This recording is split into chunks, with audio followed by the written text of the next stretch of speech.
ਤੇ 4 ਹੀ ਮਰਜ਼ਾਂ ਤੇ 4 ਹੀ इलाज आ, 5वां इलाज कोई नहीं हैगा हर बीमारी का। बीमारियां बेबहाव आ लखां दे हिसाब नाल, ਉਹ अलामतां सारियां मालूमात चाहना ते ਜਿਹੜੀ ਸਾਡੀ ਦਵਾਈ ਹੈ ਹਾਂਜੀ ਇਹ ਸੈੱਲ ਦੇ ਅੰਦਰ ਵੀ ਕੰਮ ਕਰਦੀ ਹੈ ਜਾਂ ਸਿਰਫ ਖਾਲੀ ਸੈੱਲ ਤੱਕ ਹੀ ਕੰਮ ਕਰਦੀ ਹੈ? ਬਾਹਰ ਕੀ ਦਵਾਈ ਕੀ ਕਰਦੀ ਆ? ਸੈੱਲ ਦੇ ਅੰਦਰ ਵੀ ਕੰਮ ਕਰੇਗੀ ਜਾਂ ਸੈੱਲ ਦੇ ਬਾਹਰ ਹੀ ਕੰਮ ਕਰੇਗੀ? ਤੇ ਸੈੱਲ ਦੇ ਅੰਦਰ ਕੰਮ ਕਰੂਗੀ ਤੇ ਫਿਰ ਗਾਂ ਵਧਾਊਗੀ ਸੈੱਲ। ਲੇਕਿਨ ਉਹਨਾਂ ਨਾਲ ਤਾਂ ਕਾਫੀ ਗੁਫ਼ਤਗੂ ਹੁੰਦੀ ਹੈ, ਕਹਿੰਦੇ ਸੈੱਲ ਦੇ ਅੰਦਰ ਹੈ ਕੰਮ ਨਹੀਂ, ਜਿਹੜੀ ਯਾਨੀ ਇਮਿਊਨ ਸਿਸਟਮ ਜਿਹੜਾ ਨਾ ਯਾਨੀ ਆਟੋ ਇਮਿਊਨ ਡਿਜ਼ੀਜ਼ ਯਾਨੀ ਜਿਹਦੇ 'ਚ ਕਾਫੀ ਚੀਜ਼ਾਂ ਆ ਜਾਂਦੀਆਂ ਨੇ, ਜਿਹਦੇ 'ਚ ਬਿਮਾਰੀ ਦੇ ਯਾਨੀ ਬੰਦੇ ਦੀ ਆਪਣੀ ਕੂਵਤ ਹੀ ਅੰਦਰੋਂ ਖਾਣਾ ਸ਼ੁਰੂ ਕਰ ਦਿੰਦੀ ਹੈ, ਉਹ ਹੀ ਮੁਖਾਲਫ ਹੋ ਜਾਂਦੀ ਹੈ, ਉੱਥੇ ਫਿਰ ਕੰਮ ਨਹੀਂ ਕਰਦੀ। ਨਹੀਂ ਸਾਜੀ ਕੁਝ ਮਰਜ਼ਾਂ ਐਸੀਆਂ ਵਾ ਜਿਨ੍ਹਾਂ ਨੂੰ ਅੰਗਰੇਜ਼ੀ ਵਾਲੇ ਆਟੋ ਇਮਿਊਨ ਡਿਜ਼ੀਜ਼ ਕਹਿੰਦੇ ਆ, ਯਾਨੀ ਕਿ ਇਹ ਉਹ ਐਸੀਆਂ ਬਿਮਾਰੀਆਂ ਜਿਹੜੀਆਂ ਆਪਣੇ ਆਪ ਹੀ ਆਪਣਾ ਜਿਸਮ ਹੀ ਆਪਣੇ ਅੰਦਰ ਖਾਣਾ ਸ਼ੁਰੂ ਕਰ ਦਿੰਦਾ, ਉਹ ਬਿਮਾਰੀ ਪੈਦਾ ਕਰਨਾ ਸ਼ੁਰੂ ਕਰ ਦਿੰਦਾ। ਇੱਕ ਸਾਡੀ ਗੁੱਪ ਦੇ ਮੁਦਾਫਾ ਜਿਹੜੀ ਹੈ ਨਾ, ਤੇ ਉਹ ਮੈਂ ਤੁਹਾਨੂੰ ਅੱਗੇ ਕੀ ਦੱਸ ਕੇ ਹਟਿਆ, ਜਿਹੜੀ ਚੀਜ਼ ਤੁਸੀਂ ਇਸਤੇਮਾਲ ਕਰਦੇ ਇੱਕ ਹੀ ਚੀਜ਼ ਜ਼ਿਆਦਾ ਇਸਤੇਮਾਲ ਕਰ ਲੈਂਦੇ, ਉਹਦੀ ਜ਼ਰੂਰਤ ਨਹੀਂ ਜਿਸਮ ਨੂੰ, ਉਹ ਰੁਕ ਗਿਆ, ਇੱਕ ਥਾਂ ਤੇ ਸਟੋਰ ਹੋ ਗਿਆ। ਜਿਸ ਕੋਈ ਚੀਜ਼ ਸਟੋਰ ਹੋ ਜਾਵੇ ਤੇ ਉਹਦੇ ਵਿੱਚ ਤਫਨ ਪੈਦਾ ਹੋ ਜਾਂਦਾ, ਜਿਹਨੂੰ ਆਂਦੇ ਵਾਇਰਸ ਪੈਦਾ ਹੋ ਗਿਆ, ਫਿਰ ਉਹਦੇ ਜਰਾਸੀਮ ਪੈਦਾ ਹੁੰਦੇ ਆ, ਫਿਰ ਉਹ ਆਪਣੀ ਉਹੀ ਜਿਹੜੀ ਗ਼ਜ਼ਾ ਤੋਂ ਬਣਦੇ ਆ ਨਾ ਬੁੱਸ ਕੇ, ਉਹ ਗ਼ਜ਼ਾ ਦੀ ਜਿਸਮ ਦੇ ਵਿੱਚ ਤਲਬ ਹੁੰਦੀ ਆ, ਮਰੀਜ਼ ਧੱਕੇ ਨਾਲ ਉਹ ਗ਼ਜ਼ਾ ਖਾਂਦਾ ਔਰ ਉਹ ਫਿਰ ਮੰਗ ਹੋ ਰਿਹਾ ਅੰਦਰੋਂ, ਉਹ ਉਹਦੇ ਤੇ ਪਲਦੇ ਆ, ਉਹ ਫਿਰ ਵਧਣੇ ਸ਼ੁਰੂ ਹੋ ਜਾਂਦੇ। ਕੀ ਹੋ ਗਿਆ ਇਹਨਾਂ ਨੂੰ? ਅੱਛਾ, ਉਹ ਫਿਰ ਵਧਣੇ ਸ਼ੁਰੂ ਹੁੰਦੇ ਆ, ਤੇ ਜਿਸ ਵੇਲੇ ਉਹਨੂੰ ਰੋਕ ਦਿਆਂਗੇ ਤੇ ਉਹ ਮਰਨੇ ਸ਼ੁਰੂ ਹੋ ਜਾਣਗੇ। ਉਹਦੀ ਗ਼ਜ਼ਾ ਨਾ ਪਹੁੰਚਣ ਦਿਓ, ਮਰੀਜ਼ ਨੂੰ ਸਖਤੀ ਨਾਲ ਰੋਕ ਦਿਓ। ਹੁਣ ਆਖ ਦਿੰਦੇ ਜੀ ਉਹ ਮਰੀਜ਼ ਅਫੋਰਡ ਨਹੀਂ ਕਰ ਸਕਦਾ। ਕੀ ਨਹੀਂ ਅਫੋਰਡ ਕਰ ਸਕਦਾ? ਜੀ ਅਸੀਂ ਜ਼ਿਆਦਾ ਗਰਮ ਚੀਜ਼ਾਂ ਦੱਸਦੇ ਹਾਂ, ਉਹਨਾਂ ਦੇ ਜ਼ਿਆਦਾ ਗੋਸ਼ਤ ਆਉਂਦਾ, ਮੱਛੀ ਆਉਂਦੀ ਆ, ਅੰਡੇ ਆਉਂਦੇ ਆ, ਨਹੀਂ ਲੈਣ ਜੋਗਾ ਬੰਦਾ ਜਾਂ ਨਹੀਂ ਲੈਣ ਜੋਗਾ। ਉਹਦੇ ਵਿੱਚ ਬਤਾਊ ਵੀ ਹੈਗੇ ਆ, ਮੇਥੀ ਵੀ ਹੈਗੀ ਆ, ਮਸਰਾਂ ਦੀ ਦਾਲ ਵੀ ਹੈਗੀ ਆ, ਹਾਂਜੀ, ਕਰੇਲੇ ਵੀ ਹੈਗੇ ਆ, ਉਹ ਖਾ ਲੈ। ਉਹ ਵੀ ਨਹੀਂ ਅਫੋਰਡ ਕਰ ਸਕਦਾ, ਉਹ ਹਰ ਘਰ ਦੇ ਵਿੱਚ ਅੰਬ ਦਾ ਅਚਾਰ ਮੌਜੂਦ ਆ, ਉਹਨਾਂ ਰੋਟੀ ਖਾ ਲੈ। ਉਹ ਵੀ ਨਹੀਂ ਕਰ ਸਕਦਾ, ਉਹਦੇ ਕੋਲ ਉਹ ਵੀ ਨਹੀਂ ਹੈ। ਉਹ ਲਾਲ ਮਿਰਚ ਤੇ ਹਰ ਇੱਕ ਘਰ ਦੇ ਵਿੱਚ ਪਈ ਆ, ਉਹ ਹੀ ਲੈ ਲੈ, ਉਹਨਾਂ ਰੋਟੀ ਖਾ ਲੈ। ਉਹਦੇ ਜਰਾਸੀਮ ਮਰਨੇ ਸ਼ੁਰੂ ਹੋ ਜਾਣਗੇ, ਉਹਨਾਂ ਨੂੰ ਖੁਰਾਕ ਨਾ ਮਿਲੇਗੀ, ਉਹ ਮਰਨੇ ਹੀ ਆ ਨਾ। ਉਸਤਾਦ ਜੀ, ਜਿਸ ਤਰ੍ਹਾਂ ਗਠੀਆ ਵਾ, ਇਹਨੂੰ ਵੀ ਆਟੋ ਇਮਿਊਨ ਡਿਜ਼ੀਜ਼ ਦੇ ਵਿੱਚ ਹੀ ਗਿਣਦੇ ਆ ਜੀ। ਗਠੀਆ ਜਿਹੜਾ ਵਾ ਨਾ, ਯਾਨੀ ਜੋੜਾਂ ਦੀਆਂ ਦਰਦਾਂ, ਗੈਠੀਆ ਕਹਿ ਲਓ, ਜੋੜਾਂ ਦੀਆਂ ਦਰਦਾਂ ਕਹਿ ਲਓ, ਇਹਦੇ ਵਿੱਚ ਵੀ ਬਹੁਤ ਸਾਰੇ ਮਰੀਜ਼ ਦੇਖੇ ਆ ਕਿ ਜਿਹੜੇ ਇਹਨੂੰ ਉਹ ਜਿਹੜੇ ਆ ਨਾ ਆਟੋ ਇਮਿਊਨ ਚ ਹੀ ਗਿਣਦੇ ਆ। ਉਹ ਕਹਿੰਦੇ ਜੀ ਕਿ ਖੁਦ ਬ ਖੁਦ ਹੀ ਅੰਦਰੋਂ ਪੈਦਾ ਹੋਈ ਆ, ਇਹ ਖਤਮ ਨਹੀਂ ਹੋਣੀ। ਅੱਛਾ, ਉਹਦੇ ਵਿੱਚ ਕੀ ਹੁੰਦਾ ਜੀ, ਸਾਡੀਆਂ ਦਵਾਈਆਂ ਕੋਈ ਨਹੀਂ ਕੰਮ ਕਰਦੀਆਂ, ਨਾ ਕੰਮ ਕਰਦੀਆਂ। ਡੈਕਸਾ ਜੀ ਇੱਕ ਗੋਲੀ ਉਹਨੂੰ 24 ਘੰਟੇ ਵਾਸਤੇ ਖੜਾ ਕਰ ਦਿੰਦੀ ਉਸਤਾਦ ਜੀ। ਉਹ ਖੜਾ 24 ਘੰਟੇ ਵਾਸਤੇ ਖੜਾ ਕਰ ਦਿੰਦੇ, ਸਾਰੀ ਉਮਰ ਡੈਸਕਾ ਖਾਈ ਜਾਵੇ, ਉਹਦੇ ਨਾਲ ਤੇ ਉਹ ਚੱਲ ਫਿਰ ਵੀ ਸਕਦਾ। ਅਸੀਂ ਤੇ ਉਹਨੂੰ ਪਰਹੇਜ਼ਾਂ ਕਰਵਾ ਕੇ ਮਰ ਜੰਨੇ ਆ, ਦਵਾਈਆਂ ਖਵਾ ਵੀ ਮਰ ਜੰਨੇ ਆ। ਤੂੰ ਚੰਗਾ ਭਲਾ ਵਾ, ਮਰ ਕਿੱਥੇ ਗਿਆ ਤੂੰ? ਉਹ ਯਾਰ ਮੈਡੀਕਲ ਵੱਲ ਭੱਜਦੇ ਤੇ ਟੱਪ ਕੇ ਭੱਜਦੇ, ਜਿਹੜਾ ਵੀ ਬੰਦਾ ਮੈਡੀਕਲ ਵਾਲਾ ਭੱਜਦਾ, ਪਹਿਲੇ ਮੈਨੂੰ ਇਹ ਦੱਸੋ ਵੀ ਗੈਂਠੀਆ ਹੁੰਦਾ ਕਿਉਂ, ਵਜ੍ਹਾ ਕੀ ਆ? ਲੱਭੋ। ਉਹ ਤੁਹਾਡੀ ਗੋਭੀ ਬੁੱਸਦੀ ਨਹੀਂ? ਹਾਂਜੀ, ਬੁੱਸ ਕੇ ਕੀ ਬਣਦਾ ਉਹਦਾ? ਤੇਜ਼ਾਬ ਬਣ ਗਿਆ ਨਾ, ਦੁੱਧ ਬੁੱਸਦਾ ਨਹੀਂ। ਉਹ ਵੇਖੋ ਸਹੀ, ਇਹਨੂੰ ਕਿਹੜੀ ਸ਼ਾਇਦ ਅੰਦਰ ਬੁੱਸ ਗਈ, ਜੇ ਤੋਂ ਤੇਜ਼ਾਬ ਬਣਿਆ ਤੇ ਇਹਨੇ ਹੱਡੀਆਂ ਨੂੰ ਨੁਕਸਾਨ ਪਹੁੰਚਾਉਣਾ ਸ਼ੁਰੂ ਕਰ ਦਿੱਤਾ। ਉਹਦੇ ਉਲਟੇ ਚੱਲ ਜਾਓ,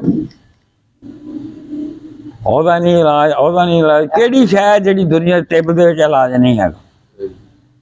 ਜੋ ਨਹੀਂ ਹੈ ਦਸਕਾ ਦਿਓਗੇ। ਮੈਂ ਤੁਹਾਨੂੰ ਆਖਿਆ ਤੁਸੀਂ ਭੰਗ ਦਿਓ, ਜੁਆਇੰਟ ਖਰਾਸਾ ਨਹੀਂ ਦਿਓ, ਉਸ ਵੇਲੇ ਮਰੀਜ਼ ਉੱਠ ਕੇ ਤੁਰੂਗਾ।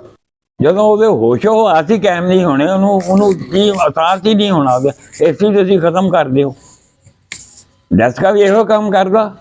ਸਾਡੀ ਗੈਂਠੀ ਦੇ ਮਰੀਜ਼ ਨੂੰ 1000% ਜਾਂ ਫਾਲਜ ਹੁੰਦਾ ਤੇ ਜਾਂ ਹਾਰਟ ਅਟੈਕ ਹੁੰਦਾ। ਐਂਡ ਦੇ ਹੀ ਇਹ ਵੇਖਿਆ ਤੇ ਮੇਰੇ ਪ੍ਰੈਕਟੀਕਲ ਚ ਕਿਤੇ ਘਰ ਦੇ ਵਿੱਚ ਉਹ ਹੁੰਦਾ ਹੈ, ਤੇ ਫਿਰ ਹਰ ਬੰਦੇ ਨੂੰ ਹਾਰਟ ਅਟੈਕ ਹੁੰਦਾ ਜਦੋਂ ਚੱਲਦਾ। ਹਾਰਟ ਅਟੈਕ ਦਾ ਕੀ ਮਤਲਬ ਹੁੰਦਾ? ਦਿਲ ਬੰਦ ਹੋ ਗਿਆ, ਨਹੀਂ ਦਿਲ ਦੀ ਸਪਲਾਈ ਬੰਦ ਹੋ ਗਈ ਨਾ ਹਰ ਬੰਦੇ। ਇੱਕ ਫਿਰ ਤੁਸੀਂ ਮੇਰਾ ਮਤਲਬ ਉਧਰ ਜਾਨੀ ਮੈਂ ਕਹਿੰਦਾ ਬੇਸਿਕ ਦੀ ਆਪਣਾ ਉਹਦਾ ਕਰੋ ਨਾ, ਬੇਸਿਕ ਉਸਤਾਦ ਜਿਹੜੀ ਤਦਾਬੀਰ ਸਮਝਾ ਰਹੇ ਨੇ, ਜਿਹੜਾ ਉਹਦਾ ਉਸ ਬੇਸਿਕ ਦਾ ਇਲਾਜ ਕਰੋ ਤੇ ਉਹਨੂੰ ਡਾਇਗਨੋਸ ਕਰਨ ਦਾ ਸਿਸਟਮ ਕਰੋ ਯਾਰ। ਦੂਸਰੇ ਦੇ ਪੱਕੇ ਮਕਾਨ ਵੇਖ ਕੇ ਆਪਣੇ ਕੱਚੇ ਵੀ ਕੁੱਲੀ ਨਾ ਢਾਲੋ। ਨਹੀਂ ਸਾਜੀ ਗਠੀਏ ਨੂੰ ਜ਼ਰਾ ਤਫਸੀਲ ਨਾਲ ਸਮਝਾ ਦਿਓ। ਤੁਸੀਂ ਢਾਉਣ ਡੈ ਜੇ ਕਿ ਉਹਨਾਂ ਦੀ ਫਲਾਨੀ ਦਵਾਈ ਜਿਹੜੀ ਬੜਾ ਕੰਮ ਕਰਦੀ, ਉਹਨਾਂ ਦੀ ਫਲਾਨੀ ਦਵਾਈ ਬੜਾ ਕੰਮ ਕਰਦੀ ਆ। ਤੁਹਾਡੀਆਂ ਦਵਾਈਆਂ ਉਹਨਾਂ ਨੂੰ ਬਹੁਤਾ ਕੰਮ ਕਰਦੀਆਂ, ਦੇਣ ਦੀ ਅਕਲ ਹੋਵੇ ਤਾਂ। ਠੀਕ ਆ ਬਜਾਏ ਇੱਕ ਬੰਦਾ ਉਹਦੇ ਅੰਦਰ ਹੁਣ ਉਹਨਾਂ ਨੇ ਕੀ ਕਰ ਲਿਆ, ਇੰਨੇ ਕਰੋਨੇ ਦੇ ਨਾਲ ਮਾਰ ਦਿੱਤੇ, ਕੀ ਬਹਾਦਰੀ ਕਰ ਲਈ ਆ। ਸਾਡੀਆਂ ਇੱਥੇ ਆ ਗੋਲੀਆਂ, ਮਸਰਾਂ ਦੇ ਦਾਣੇ ਨਾਲੋਂ ਛੋਟੀ ਗੋਲੀ ਆ। ਕੀ ਉਹਦੇ ਵਿੱਚ ਚਾਸਕੂ ਸੁਣਿਆ, ਉਹਨੂੰ ਕੜਾਈ 'ਚ ਭੁੰਨ ਲਿਆ ਤੇ ਗ੍ਰੈਂਡ ਕਰ ਲਿਆ, ਪੀਸ ਲਿਆ। ਕਿਲੋ ਆ, ਅੱਧਾ ਕਿਲੋ ਮਸੱਬਰ ਆ, 2 ਚੀਜ਼ਾਂ ਹੋ ਗਈਆਂ, 1.5 ਕਿਲੋ ਬਣ ਗਿਆ ਵਜ਼ਨ। ਜੀ। 1 ਚਮਚੀ ਕਜਲੀ ਦੀ ਪਾਰਾ ਤੇ ਗੰਧਕ, 7 ਤੋਲੇ ਗੰਧਕ, 1 ਤੋਲਾ ਪਾਰਾ ਦੀ ਕਜਲੀ ਬਣ ਲਈ। 1 ਚਮਚੀ ਉਹਦੇ ਵਿੱਚ ਪਾਈ ਹੈ, ਸਾਰੀ ਪਾਈ 7 ਤੋਲੇ ਉਹ ਤੇ 1 ਤੋਲਾ ਉਹ ਪਾ ਦਿੱਤੀ ਉਹਦੇ ਵਿੱਚ। ਇਹ ਕਿੰਨੇ ਗ੍ਰਾਮ ਬਣ ਗਏ? 1.5 ਕਿਲੋ ਤੇ ਸਾਰੀ ਦਵਾਈ ਦੇ ਇਹ 1570 ਗ੍ਰਾਮ ਬਣ ਗਏ। 1580 ਗ੍ਰਾਮ ਹੋ 1580 ਜਾਂ 70 ਜਿੰਨੇ ਵੀ ਹੋ ਗਏ। ਹਾਂਜੀ। ਉਹਨਾਂ ਦੇ ਵਿੱਚ 3 ਗ੍ਰਾਮ ਸਿਮਲਫਾਰ ਪਾਇਆ ਠੀਕ ਹੈ ਜੀ। ਤੇ ਕੋਈ ਪੈਸਾ ਨਹੀਂ ਲਿਆ ਤੇ ਹਰ ਮਰੀਜ਼ ਨੂੰ ਦਿੱਤੀਆਂ। ਕਿਸੇ ਮਰੀਜ਼ ਨੇ ਆਣ ਕੇ ਇਹ ਨਹੀਂ ਆਖਿਆ ਵੀ ਮੇਰੇ ਤੇ ਕੋਈ ਕਰੋਨੇ ਦਾ ਅਸਰ ਹੋਇਆ। 7 ਗੋਲੀਆਂ ਹਰ ਮਰੀਜ਼ ਨੂੰ ਦਿੱਤੀਆਂ ਰੋਜ਼ੀ, 1 ਖਾਣ ਨੂੰ। ਤੇ ਜਿਨ੍ਹਾਂ ਨੂੰ ਹੋਇਆ ਉਹਨੂੰ ਆਖਿਆ ਵੀ 2 ਗੋਲੀਆਂ ਸਵੇਰੇ ਤੇ 2 ਸ਼ਾਮ ਨੂੰ, 3 ਦਿਨ ਖਾ ਲਾ। 3 ਦਿਨਾਂ ਬਾਅਦ ਟੈਸਟ ਕਰਵਾਇਆ ਤਾਂ ਮੁੱਕ ਗਿਆ। ਉਹਨਾਂ ਕਿਹਾ 4 ਹੋਰ ਇੱਕ ਕਰਕੇ ਖਾ ਲਾ। ਜਰਮਨ 'ਚ ਬੰਦਾ ਬੈਠਾ, ਉੱਥੇ ਉਹਦੀ ਬੱਚੀ ਆ, ਉਹਨੂੰ ਵੀ ਹੋਇਆ, ਉਹਨੂੰ ਦੇ ਕੇ ਇੱਥੋਂ ਘਲਾਇਆ ਸੀ, ਉਹਨੂੰ ਵੀ ਉਹਨੇ ਖਵਾਈਆਂ। ਫਿਰ ਉਹਨੂੰ ਇੰਨੀਆਂ ਸਾਰੀਆਂ ਦਿੱਤੀਆਂ, ਉੱਥੇ ਬੇਬਹਾ ਲੋਕਾਂ ਨੂੰ ਉਹਨੇ ਖਵਾਈਆਂ। ਕਿਸੇ ਦਾ ਕਰੋਨਾ ਨਹੀਂ ਰਿਹਾ। ਯਾਨੀ ਕਿ ਵੇਖੋ ਇਹ ਮਰਜ਼ ਕਿਉਂ ਪੈਦਾ ਹੋਈ ਆ, ਉਹ ਕਿਉਂ ਉਹਨੂੰ ਰੋਕ ਦਿਓ, ਉੱਥੇ ਬੰਨ ਲਾ ਦਿਓ ਉਹਦੇ ਅੱਗੇ।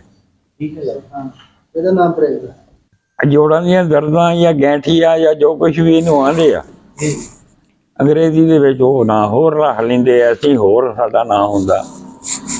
ਵੇਖੋ ਵੀ ਇਹਦਾ ਜਿਹੜਾ ਹੈਗਾ ਹੈ ਹੱਡੀਆਂ ਨੂੰ ਨੁਕਸਾਨ ਪਹੁੰਚਾਉਣ ਵਾਲਾ ਤੇਜ਼ਾਬ ਕਿਹੜਾ ਵਾ?